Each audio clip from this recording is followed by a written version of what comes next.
Des chercheurs français, britanniques et américains ont identifié au Cameroun le groupe de singes considéré comme réservoir naturel du virus du sida.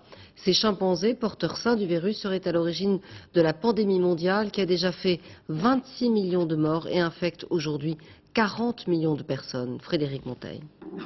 Les singes sont-ils à l'origine du sida? La question se pose depuis 25 ans. Aujourd'hui, le doute ne semble plus possible. Les chimpanzés sauvages du Cameroun sont bien les premiers porteurs du virus HIV à l'origine du sida.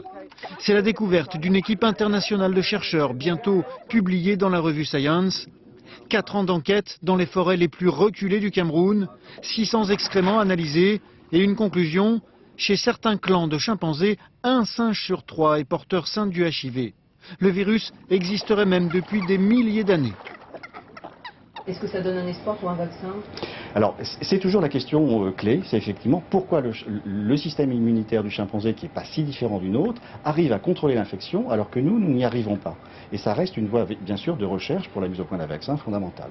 Le virus s'est propagé par morsure ou blessure entre chasseurs et chimpanzés. Certains ont pu être contaminés en mangeant de la viande de brousse. Dans les années 30, les premiers explorateurs des forêts de l'Afrique de l'Ouest sont touchés. Dans les années 60, le virus se répand dans les capitales africaines.